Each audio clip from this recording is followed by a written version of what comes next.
School के बाद दो भारतीय स्कूली छात्राएं, अंशिका और विदिशा, एक रंगबिरंगे सार्वजनिक बगीचे में टहलते हुए प्रवेश कर रही हैं।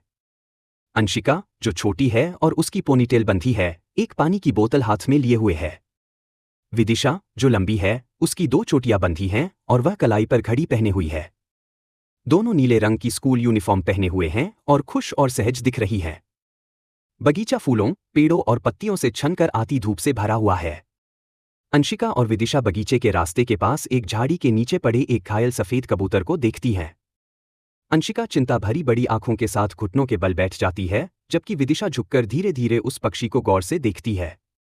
कबूतर एक ओर झुके हुए पंख के साथ स्थिर पड़ा है। यह दृश्य शांत और भावुक है, जिसमें दोपहर की मुलायम रोशनी और हल्की छाया है। लड़कियां बहुत सावधानी से घायल कबूतर को उठाती हैं और उसे एक छायादार पेड़ के नीचे रखती हैं। विदिशा उसे अपने हाथों में धीरे से थामे हुए है, जबकि अंशिका अपनी पानी की बोतल खोलती है। दोनों लड़कियां घास पर बैठी हुई हैं, चारों ओर गिरे हुए पत्ते और छोटे छोटे फूल बिखरे हैं। दोनों के चेहरे पर कोमलता और एकाग्रता झलक। कबूतर कमजोर है लेकिन जीवित है।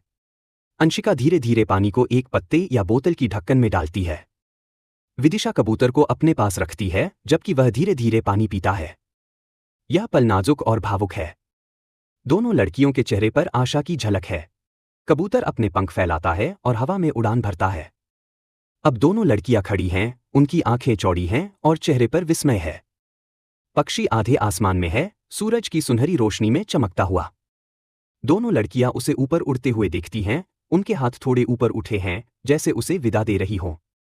लड़कियों के मुस्कुराते चेहरों पर खुशी के आंसू बह रहे हैं। वे बगीचे में खड़े होकर एक दूसरे को गले लगाती हैं। अंशिका अपनी आंखें पोंछती है, जबकि विदिशा धीरे से हंसती है, खुशी से अभिभूत। बगीचा सुनहरी रोशनी से दमक रहा है और कबूतर अब आकाश में एक छोटी सी बिंदी की तरह दिख रहा है।